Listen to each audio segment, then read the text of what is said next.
All right, here I am. Here I am. What's going on, guys? This is Dave Sharp. Welcome to Wake Up Legendary. We have a super cool guest. He's a return guest. This guy's a brilliant, legendary marketer.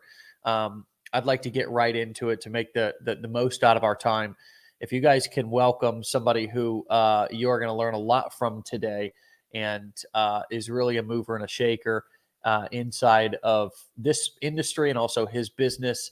Spencer, what's going on, my brother? Hey, how you doing? Good, man. Good to see you. Good to see you. I pronounced your last name correctly last time. Let's see if I can do it right twice in a row. Let's do it. Spencer Meekum. There it is. It's not the Double in. meat.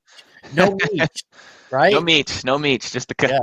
Yes. Yes. See, as David Sharp with a silent E, of course, I've had many Sharpies. Ooh. And of course, that was always fun, when you were a little kid and you're sitting in the auditorium and the school administrator says, David Sharpie, and you're like trying to get an award or something. I got like one award in school, and that was the way they pronounced my name. So anyways, welcome back to the show, bro.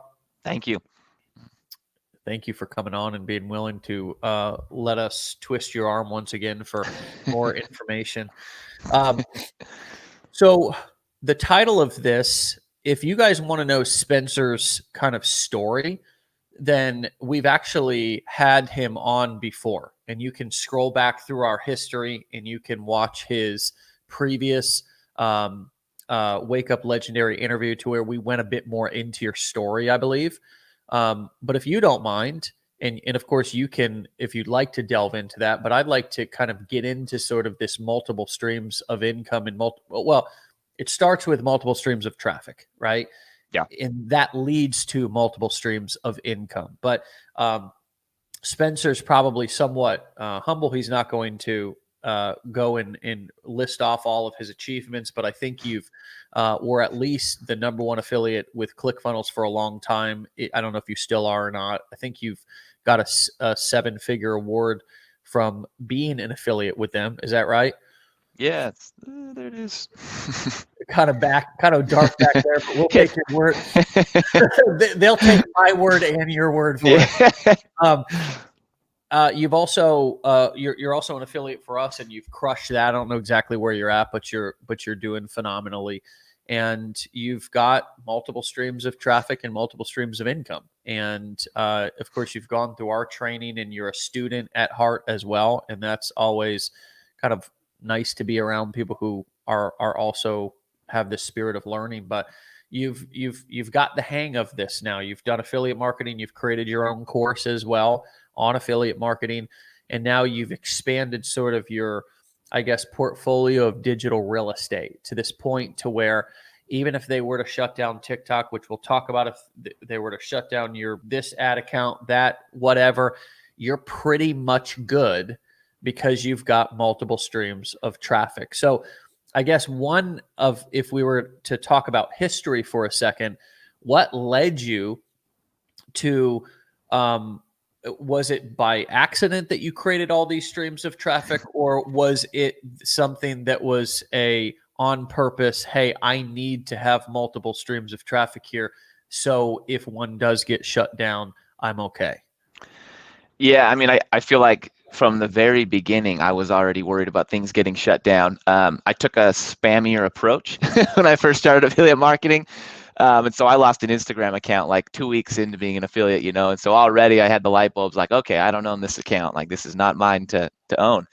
And so once my YouTube channel started to grow, I lost a YouTube channel as well, actually, a while back. And that one was like just out of the blue. Still don't know why, the all powerful YouTube gods just didn't like something. And so, yeah, early on, I just came to the realization that, like, at any point, and as often happens, you can lose anything except for an email list. And so that was why I started to kind of broaden. Basically, how I work it is I personally try to master a program, so master YouTube, master blogging, master TikTok. Once I feel like I've mastered it, then I try to write down a system for it and then hand as much as I can off, I guess, to somebody else to fulfill that. And then I try to go move on to another one. Yeah, that's interesting. I actually think I saw a post come across as I was taking my 5 minute of consumption on Facebook the other day inside of your group, and it said that you had started a new YouTube channel and had outsourced basically the content to some person on Fiverr, and you were sort of sharing that case study. So, not sure if that's worth going into right now, but I thought that that was kind of cool to see, to hear from you now, but also to see you actively trying kind of super weird stuff as well.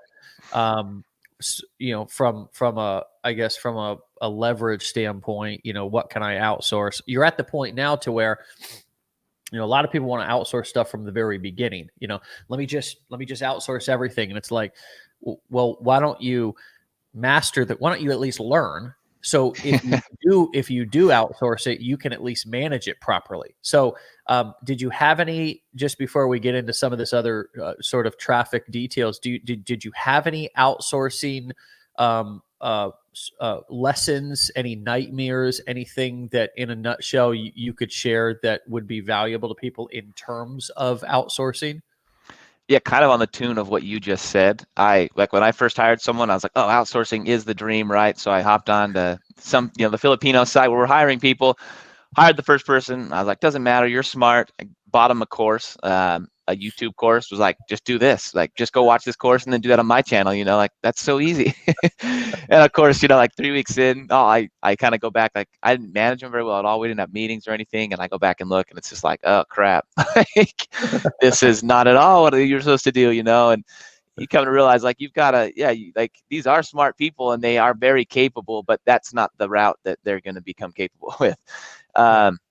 And so, I mean, big shifts that I've made is required before I'll hire someone, requiring them to already have a lot of knowledge in that field and requiring them to do tasks. So I always do test tasks for a week before hiring anybody. Weekly meetings. I thought, oh, I don't need weekly meetings. I don't want weekly meetings. I want to be passive. I just want them to run it.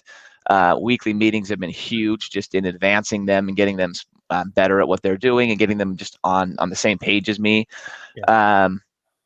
Yeah, those are probably the big ones. And then don't be afraid to like move through people. Like it's probably always going to happen. I've moved through 3 or 4 different people in every position, I feel like. And then suddenly you find this gold mine. So don't be afraid to move through people. And then when you find someone, like don't be afraid to like do whatever it takes, like up their money, give them time off, do what you need to, because once you find that like diamonds, you definitely don't want to lose that diamond. Yeah. And I really am still mastering this process. I mean, we've got a pretty large team here at Legendary, and we're blessed to have a lot of great talent. But whether it be outsourcing, whether it be just building an internal team, the creating systems that people can sort of do on a daily basis versus always changing what they're doing. So, a standard operating procedure, sort of an SOP, is a term that we use for like, this is like what you do every day, or this is how you're going to manage this blog. And what I've found is just when I had a lot of volatility in my business, or when I wasn't jiving with people that I was trying to hire or outsource things to, it was because I was throwing lots of different things at them, trying to get them to do, this thing today and that thing tomorrow, because I wasn't clear and focused. And uh, and then also, I wasn't clear in my instruction to them. Sort of like when you said, Yeah. here's the course and just go do this.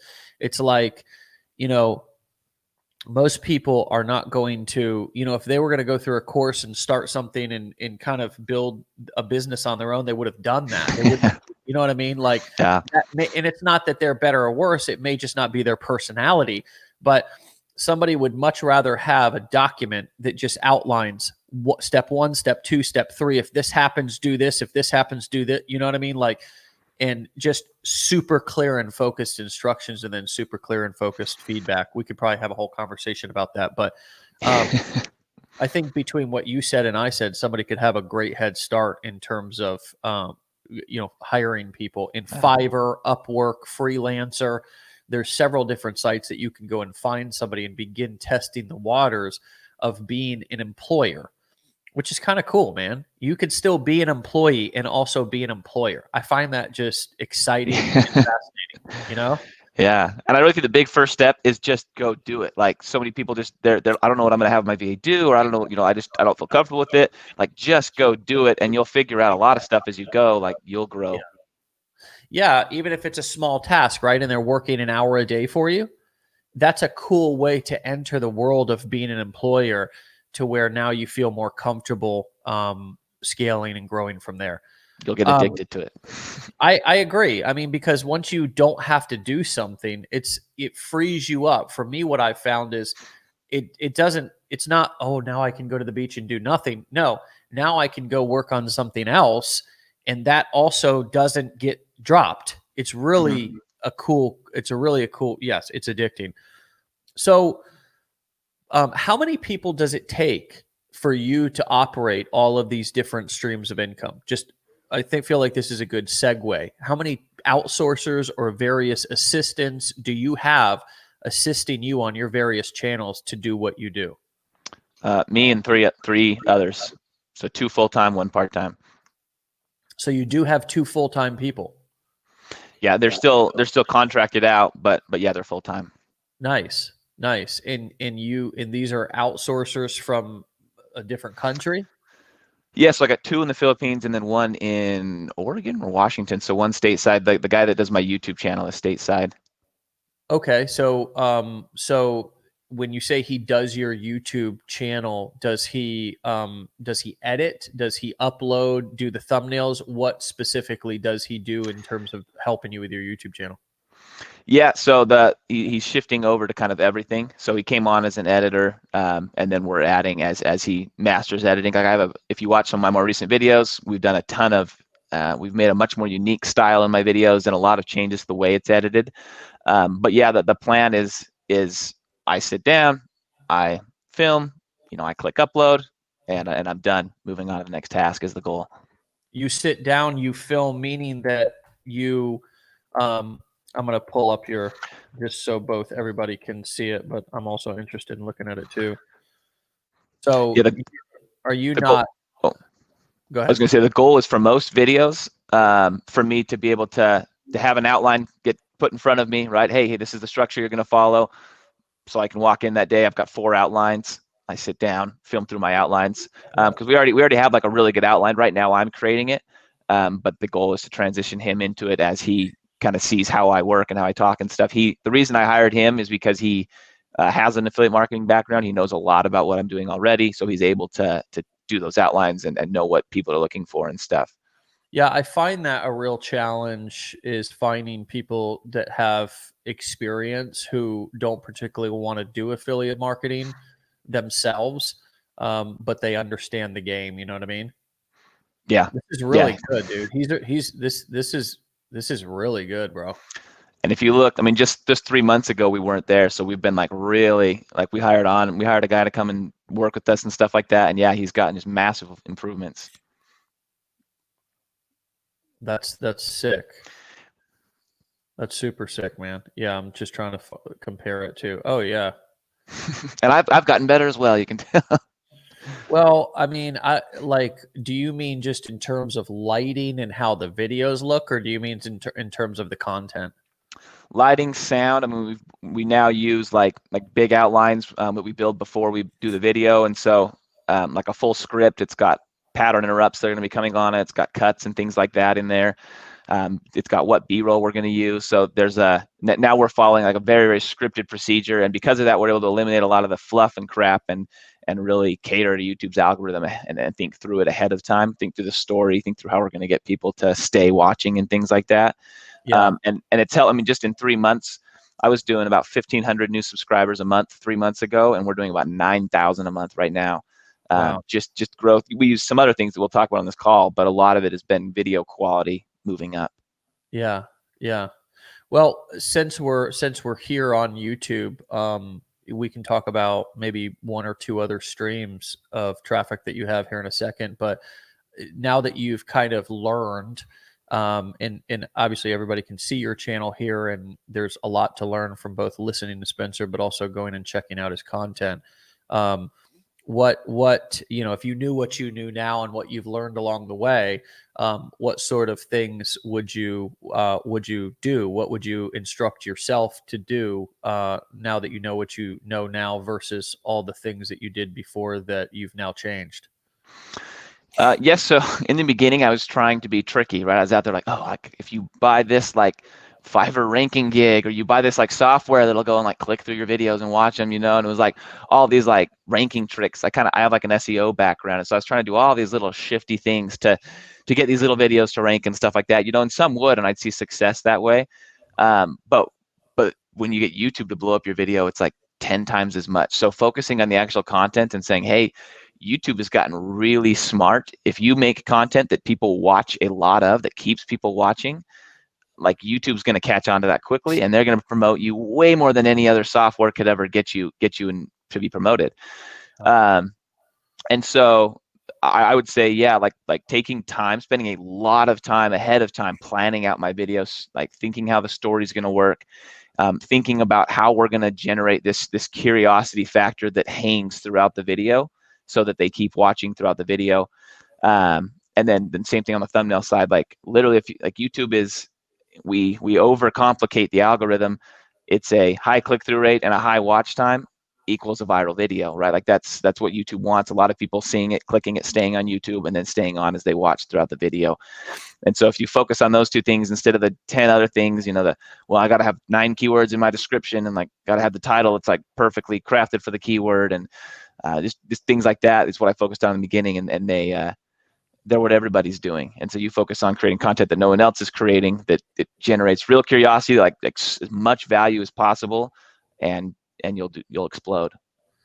And I know the brand new person would listen to that and first of all go, wow, that's really valuable, but also probably think, well, if I don't have some of this experience or some of these results or some of these case studies, because if you're creating unique content, meaning that I would assume you're actually, when you say creating content that nobody else is creating, you're probably talking about based off your own marketing case studies, things that you're doing versus what a lot of people do, which is, let me show you how to, go and make 50 cents over here every minute filling out surveys or whatever, which is, anybody can create that kind of content, right? Because you're showing somebody something else, some other way to make money, and maybe at the end you're offering them some sort of an affiliate course or something. So how would you suggest that somebody who doesn't have the experience that you have, or the knowledge or the results, to be able to create results driven content? Yeah, so I don't know if I do use results a ton in my content. Like you can take a much more unique approach to those types of videos, like, generate $500 a day on PayPal, or, those kind of videos, or 10 different sites to make money online, right? Instead, you can say, hey, I'm going to do an 8-hour case study. I'm going to sit here and I'm going to click through those sites over and over and over again. I'm going to try taking surveys, for 8 hours straight, and I'm going to see what results I get. And then you're going to create a video on that story and how that worked out. And that's 10 times more unique, right, than the 10 different, websites that you can make money with online, or 10 survey sites that are going to, make you rich. Yeah. You'll do a lot better with that type of video because it's got this story that follows along with it. And it genuinely provides a lot more value to the audience as well. So people like you and trust you a lot more versus if they watched a video from you that just kind of like laid out 10 different things. And you can do those too. Like I mix those into my queue, but they're not the ones that typically tend to blow up. And so if you to get comfortable on camera, you can make an outline of 10 ways to do X, do a little research, and whip out a few of those videos so you start getting comfortable. But throw in those like, hey, I'm going to take the most unique approach to this. Like the one you talked about, I just did. I hired Fiverr gigs to build a whole YouTube channel. Yeah. That didn't take like an expertise. That just took me being willing to kind of put in a little more work than the other people might for a video like that, and then document the process. Is that something that you're actually going to upload onto YouTube? It goes live in 2 hours. Nice. Very cool. So that'll be kind of a good example, I guess. Would that be a good example of something that anybody can do. Like, even if the result ends up to where it's a total blow up, like, hey, this totally didn't work, don't do this. Yeah, yeah, and it could blow up for me, like who knows? But if you go back and when you're looking at some of those TikTok ones, those were experiment-based ones. So I started a TikTok account with 0 people 60, 90 days ago now, I guess. And I documented that. And then that video shows the documentation of what I did and what I learned. Where's that at right here? That's, yeah, it's either two of those talk about TikTok. It's one of those two. Yeah. Nice. Super cool, dude. That's valuable. So you've got somebody, how would you recommend somebody now? Obviously you have somebody who's helping you with editing and so forth and uploading and it kind of, kind of taking it once you film it and taking it from there. Did you learn editing in the beginning? I mean, was that a valuable thing for you to do on your own, or have you never edited your own videos? I did edit my own videos, and I don't think it was a valuable thing to learn. Like, there are editors that are just, I spent a year and a half like doing my own videos and stuff, and I look now and I can hire an editor for not too expensive who can do 10 times what I could do. Like, it's hard. It takes a specific eye to like really be good at it and creative at it and stuff like that. And so I think a lot of people don't have that creative. Like, I'm not super creative in my editing, but there are people that are. And so I would say instead, go watch a bunch of videos that you really like. Go identify what you like about them. Like, oh, I love the way, like for me, you saw that, like that I highlight, it kind of zooms in and highlights a lot of times on different things. Yeah. I love that. When I saw someone do that in a video, I was like, oh, that's so helpful because there's so much on the screen. And so I said, I always want to do that. And you make this like laundry list of things that you like in videos. And then once you make that, then you can hire an editor and say, hey, this is what I want. Here's 5 example videos. Go watch these. Here's the specifics of what I liked in those videos and I'd like to have in mind. And then they hand you that and you're like, well, that would have taken me, months to learn to be able to do something like that, to learn After Effects or whatever they use. Yeah. That's interesting. That's interesting. I think that'd be hard for the brand new person to justify that cost. What do you think would be a reasonable, I mean, what's the cheapest you've ever been able to find somebody to do editing, even if it wasn't the best edit you've ever seen? $100 a video is probably the cheaper ones that I've seen. $100 a video? So 15-minute video, and $100 was as low as I've gotten it. Yeah. Which, yeah, so I you're right. It does depend on where you're at. I mean, I've seen people on Fiverr, like in my experiment, I found someone for $10 that did it, Yeah. And we'll see how that video does. But so you can get them for crazy cheap if you want. Yeah. Yeah. I mean, I think that something is probably better than nothing, at the beginning. I think if you could find somebody to do it, you could afford 10, 20 bucks, 50 bucks a video. It would probably, I think we got to think about in terms of outsourcing. We've got to think about if I'm not going to be doing anything else, then it's not worth it. But if I'm going to pay somebody to do something and then I'm going to go do something else to multiply my efforts, meaning I'm going to go over and make TikTok videos, or I'm going to go over and write a blog, or I'm going to go over and chat with 20 people on Facebook.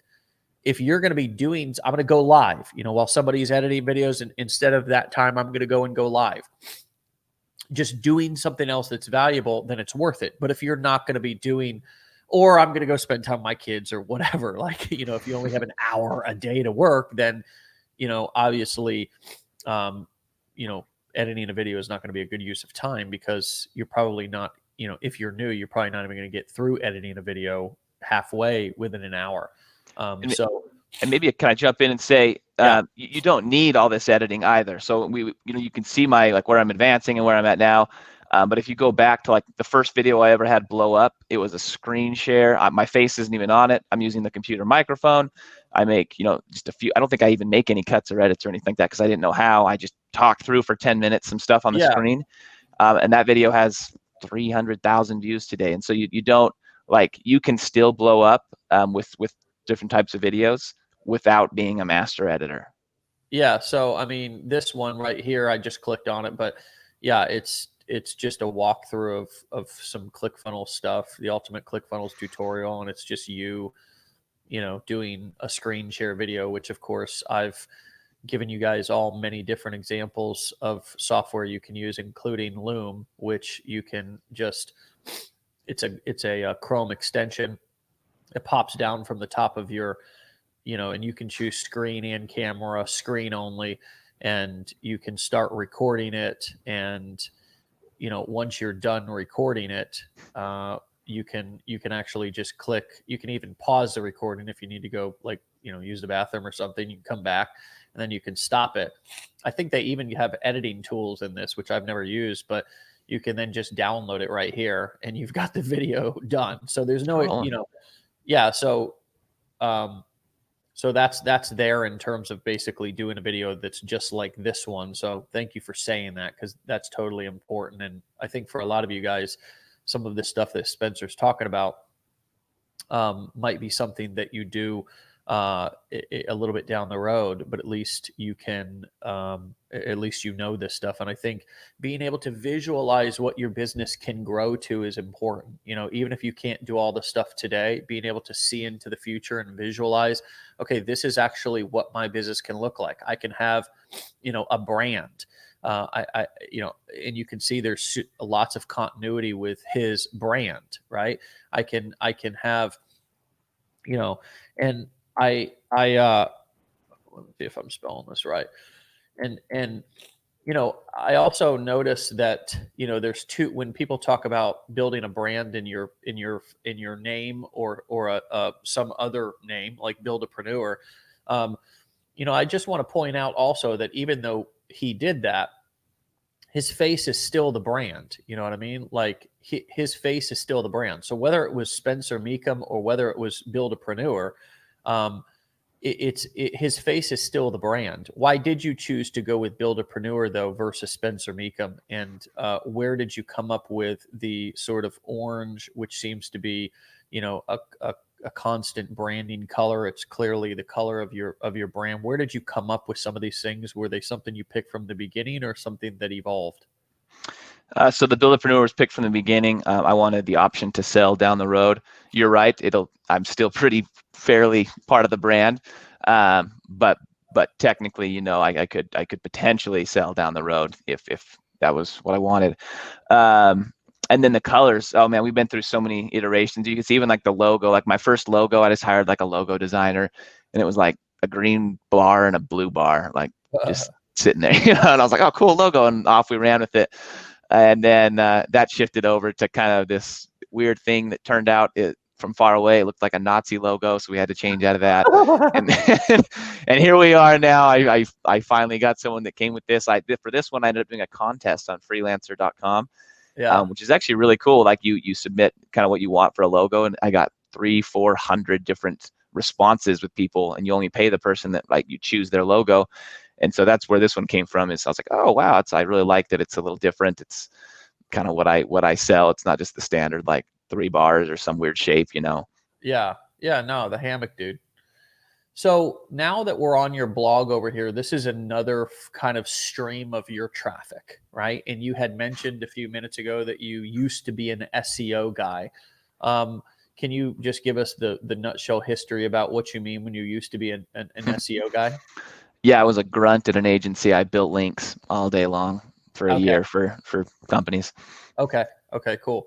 So your blog, in terms of a percentage, if you were to look at a pie in an investment chart, it's like, 30% of your portfolio is stocks, 30% is bonds, 30% is cash. What would you say that your YouTube channel, how much of the pie would that take up? And then how much would your blog take up in terms of the amount of traffic that it's generating for your business?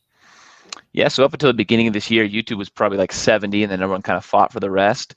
Right now, I'd probably say we're split even quarters. So TikTok, my Facebook group, YouTube, and my blog are probably all bringing in close to between 20 and 30% of leads and money. Okay, nice.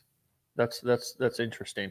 So you're still blogging, and you seem to be pretty active in terms of getting content up on a daily basis. It's pretty evident that you're targeting various different people who are looking at affiliate marketing in some way, shape, or form. Um, is there any? Are you? Let's you've got a family. I think you've got a kid or two or three. You've got YouTube. You've got all this. Now, you're not sitting here writing every single one of these articles, I'm assuming. Yeah, in the beginning. So in the beginning, I was like the beginning of the year. At this point, I'll be honest, I couldn't tell you what 90% of those articles are, what they're about. I haven't even looked at them.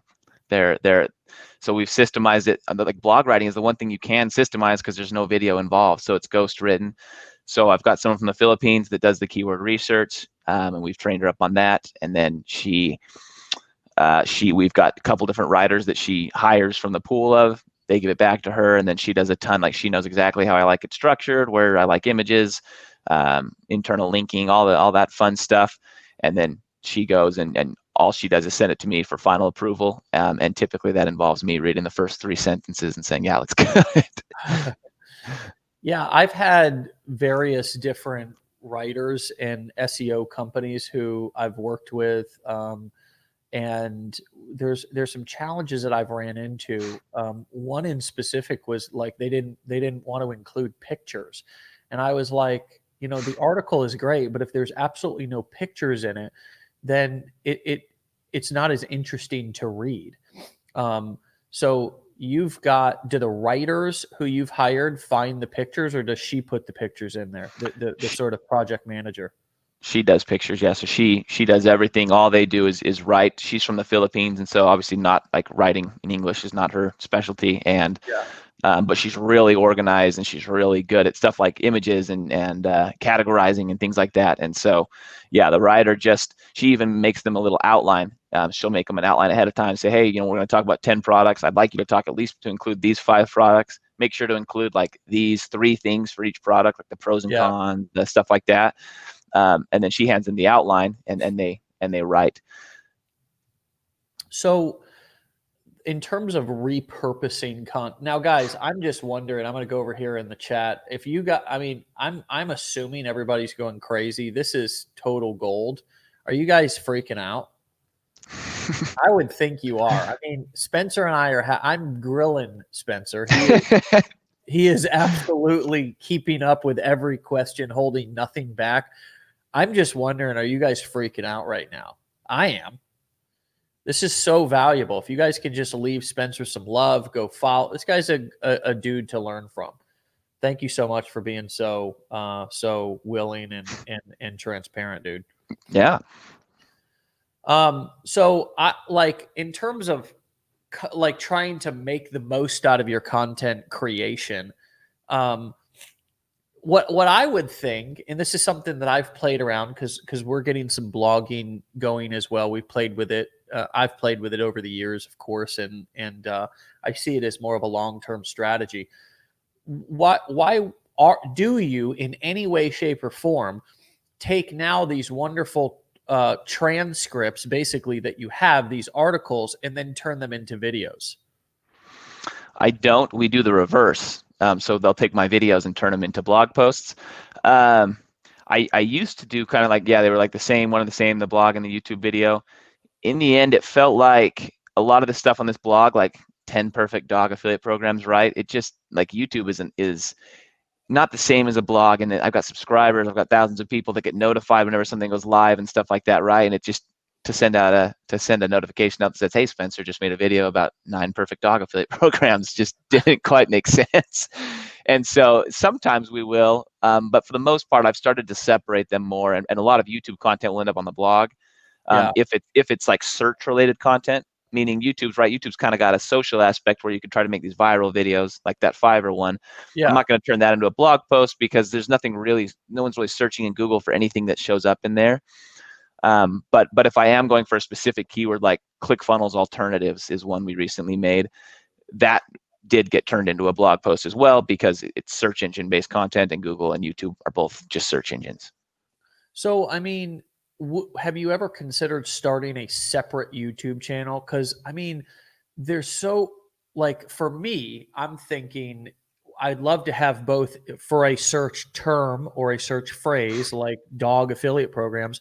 I would love to have my blog article, as well as if they show any YouTube videos, I'd love to have my YouTube video up there, it just doubles my chance of getting eyeballs on my content. Have you ever thought of starting a separate YouTube channel for more kind of just content that you're looking to just purely rank? Or is that something that you just don't see value in spending time on?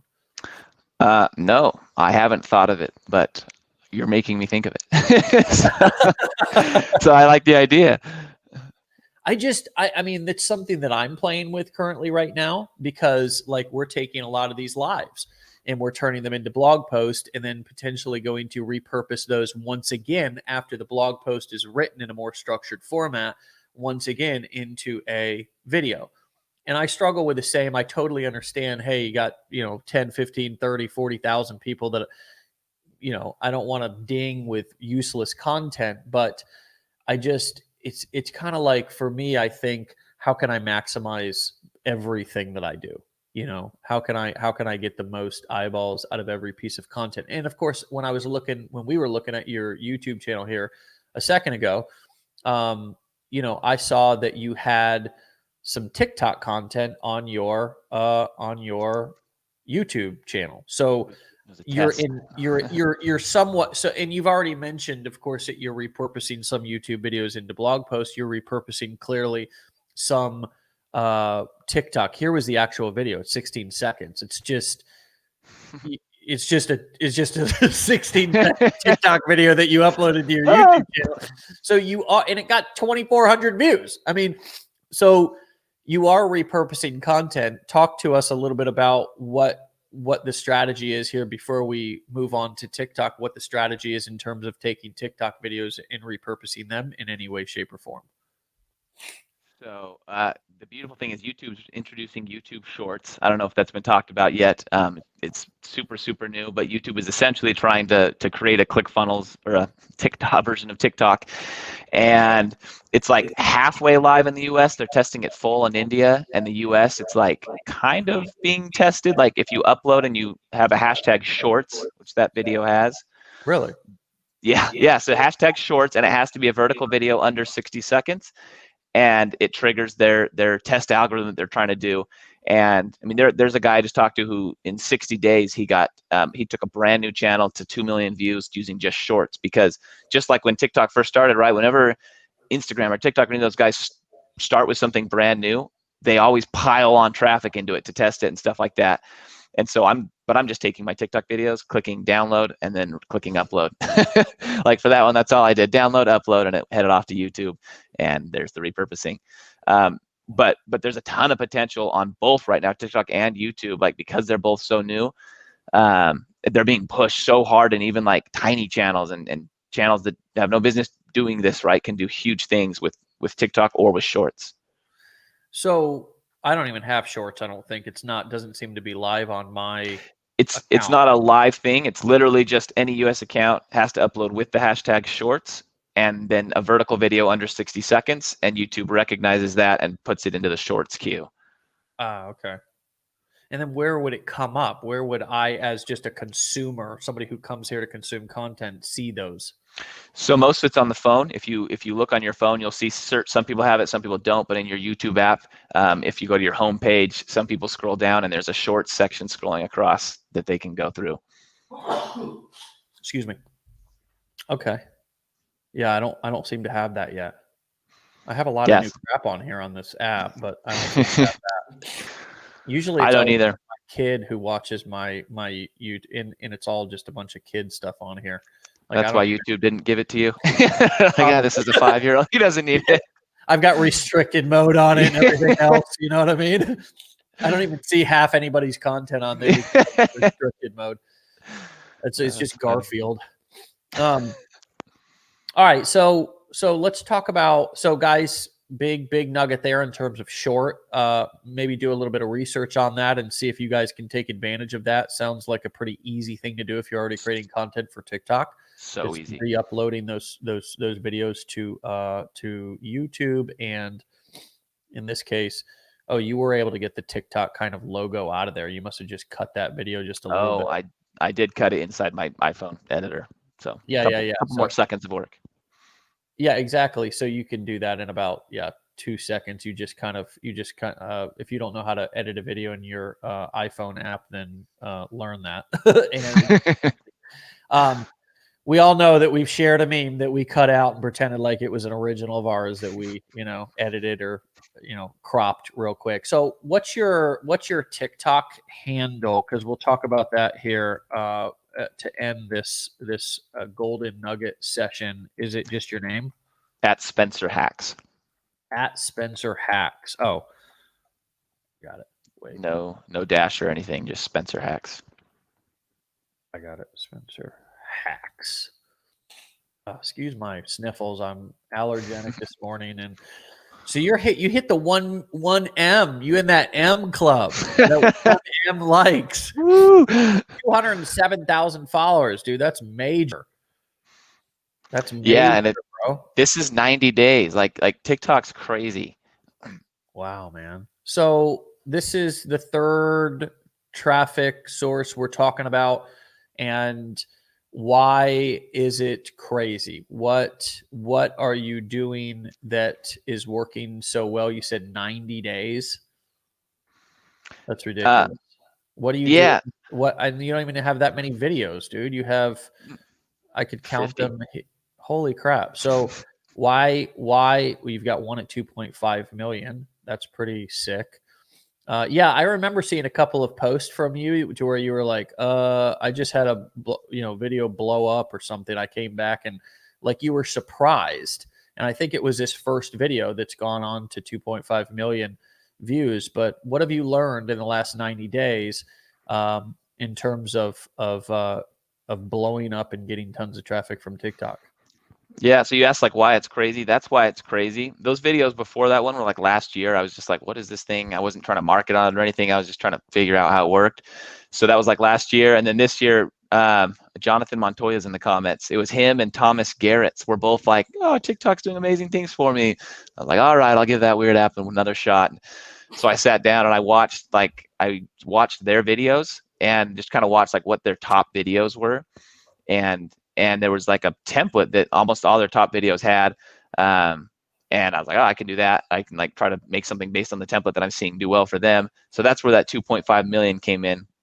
So the fact that this random account with no followers can get 2.5 million views on their essentially first video, right, is why TikTok's so awesome. Typically, YouTube is not going to do, like, very rarely will you see that happen on YouTube or another social platform.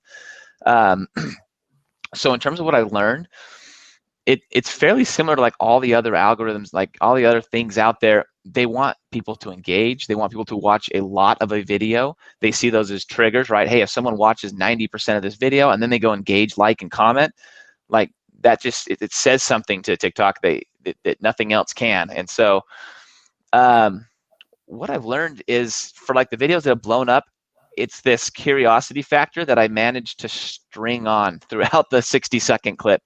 So I don't identify up front exactly what's going to happen and stuff like that. It's, hey, I'm going to show you how to do X, Y, and Z. But it's like it's a statement that's like, what? Like, how is that? What is he even talking about? How does that work? I don't get it.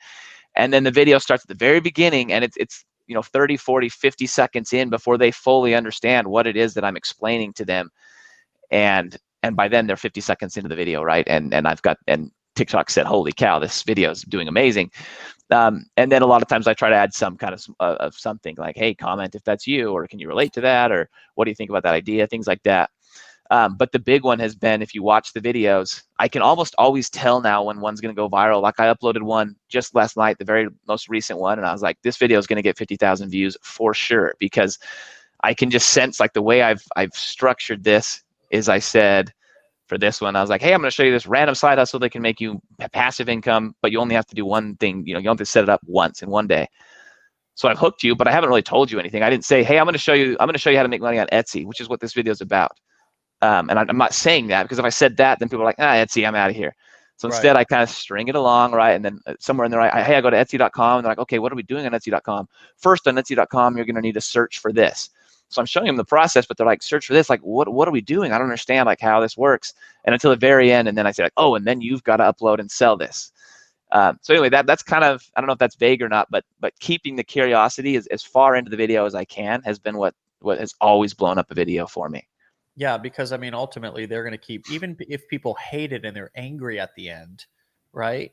And they're commenting, "You suck, you're an whatever." If they Which they do. if they watch the entire, the point though is even if they hated the content because you gave them absolutely nothing, um, which that's not ultimately the goal. But I just want to I want to be dramatic about this so people understand how the algorithm works. It's the same algorithm everywhere. I mean, every platform, at least video platforms, have the same algorithm, and everybody has the common sense to understand it. They just want you to watch the entire video. That's it. They just want you to watch the entire video, and whatever terminologies you can use, and I think what you just said laid it out and explained it perfectly.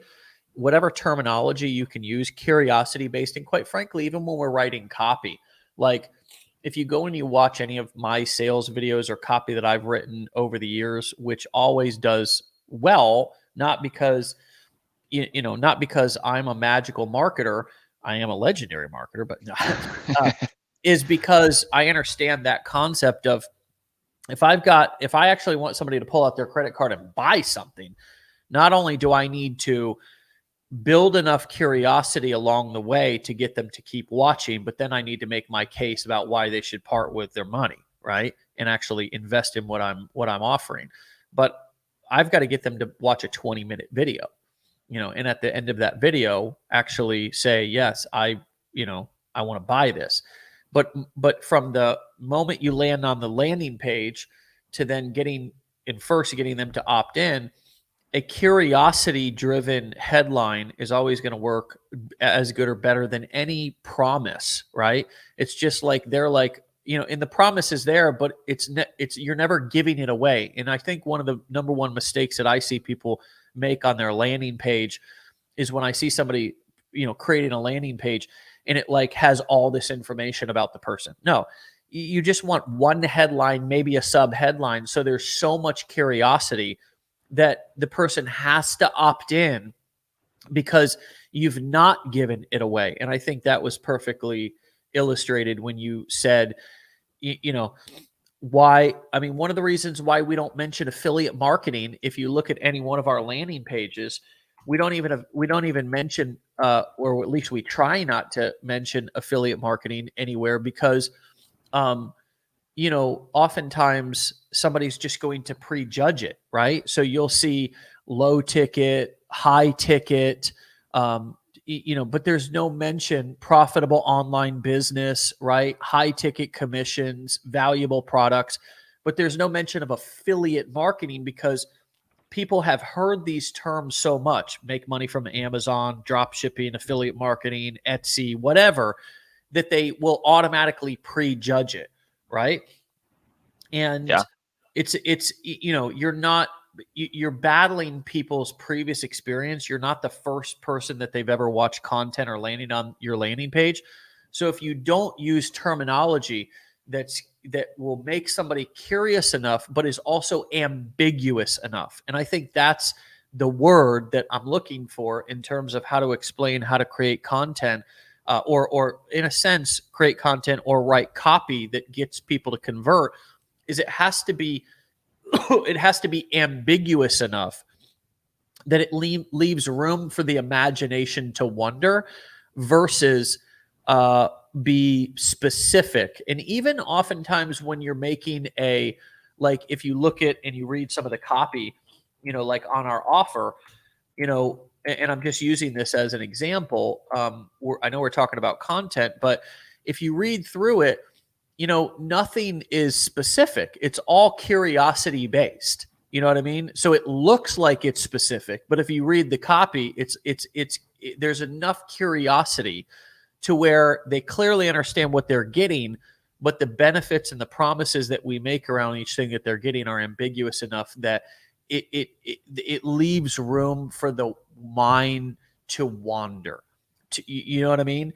And so I think I think, I always relate things, Spencer, to kind of writing copy and building out funnels because I've been doing that for, many, many years, more so than I've created content, where you're probably a much better content creator than I am. But the principles of all these different marketing techniques or strategies, or areas in the funnel, if you will, right? Whether it's the content, whether it's the landing page, whether it's the sales page, all have a lot of the same elements, which is ambiguous curiosity, sort of, sort of, even a magical sense of, you want to let the mind wander, I guess, a little bit. Does that make sense, what I'm explaining, and what comes up for you as I sort of piggyback on that wonderful overview that you just gave about your TikTok content? Yeah, no, that was awesome. I mean, like you said, like I didn't realize you guys didn't purposely use that, because I have noticed that. I was like, they never mentioned affiliate marketing, and so that was actually really eye-opening for me. But it really is just a simple matter of taking an extra 2 minutes and thinking through what, like, you can make your video, but then take 2 minutes, step back and think through that. So instead of saying, hey, I'm going to teach you how to make money online in this video, the 60-second video, I'm going to show you this super secret hack I've been using to generate free leads every single day that have yielded me $100 a month, Yeah. And now I've told them nothing really, but I've told them a lot at the same time.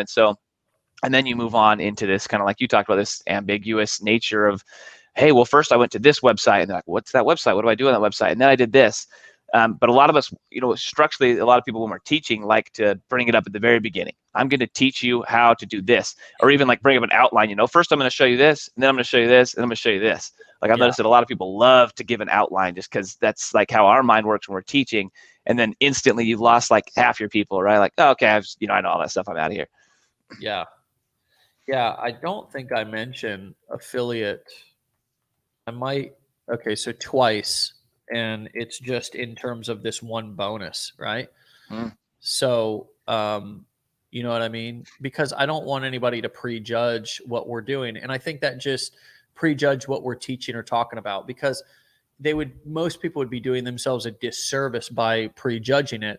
It's not like they're not really not looking for that. They just think they are, because they've seen it. And there's an element of, there's been specific brain studies where there is novelty in what somebody's doing or looking at, to where the brain gets, it fires off tons more, whatever it fires off. I'm not a neuroscientist. I don't want to sound like a total, dummy here, but whereas the brain reaction of something that somebody has already seen before is much lower, right? So if like you said, in my content, if I give away what I'm going to be talking about, or even mention oftentimes terminology that they've heard a million times, their brain is going to automatically dismiss it as much less interesting than if they feel like there is novelty, meaning something's new, right? So that's why in offer creation, we try to create as much novelty as possible. And this is an entirely different conversation in terms of offer creation, and in just in terms of how should I title my product if I was creating courses or something like that. One of the reasons why we didn't say, affiliate marketing mastery, and that's the name of our company, is because legendary marketer, just that term itself, there's novelty to that. Nobody's heard of that. You can't prejudge that and say, oh, I've already heard about that business model.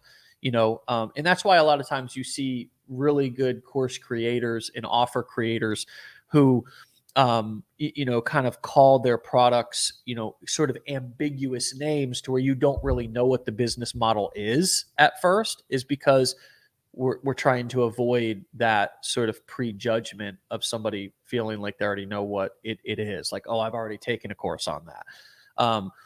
And I think the other thing that's really powerful to mention, whether in your content, is to differentiate yourself from other things that people have seen on similar topics.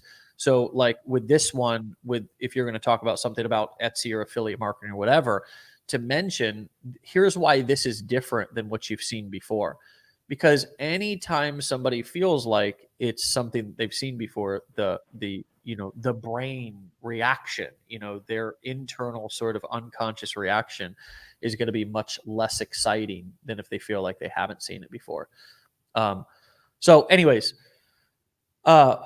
what as we bring this conversation in for a landing, is there anything else in terms of TikTok that you feel that people should know to be successful with it? Here you've done, I see $100 writing kids books. Wow, you redid that twice. Oh yeah, that's one thing I would say is repost like every 3 months, just throw it up again. The ones that did well, they do well again. Oh wow, so that's the same exact video. That's a re-upload. Oh my gosh, same title, same everything? I think so. Yeah, I think I literally just downloaded and re-uploaded the second to last video I uploaded. Oh, this video on Monday did well. Yeah. Oh yeah. That's cool. I'm not even hiding it. Wow. Okay. Yeah, anything. So I've often said like this is just one thing that I see that I want to ask you about. A lot of people are using these link trees to where they can it's a service link tree that you can have multiple links here. Have you found that to be effective? I just, my direct response marketing brain goes 4 options. Oh my gosh, we just lost half of the people. Because less options is always just better. So what is your thought process behind giving people 4 options up here to go? It's a test. Yeah, so I've only been doing this for about 3 weeks now. It was originally just straight to a one-step funnel, super simple landing page, bridge over to a legendary marketer. That was how it originally went. So right now I just added 2 of those yesterday. We're kind of testing if I can blow up a YouTube video with it, and Survey Junkie.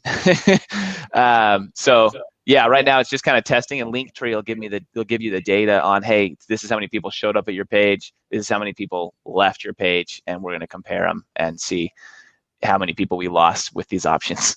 I got you. All right, man. Wow. That was a master class. Anything else that you would like to say to people in terms of, and of course we've showed off all your blog, your TikTok channel. So if you guys can't find Spencer after that, then you just is there anything that you would like, any thoughts that you would like to leave people with after that damn near masterclass, which, we should have you give your address and then people can just send, donations. That sounds like an easier way. So, here, I'd like to leave you with this thought. Send all donations to P.O. Box. No, but any final thoughts? I mean, not that you haven't given enough. Yes, I mean, because we kind of talked about almost like an online empire here. We've got like TikTok and YouTube and blogging and Facebook groups, and but I would say in the very beginning, just become the master of one social media platform.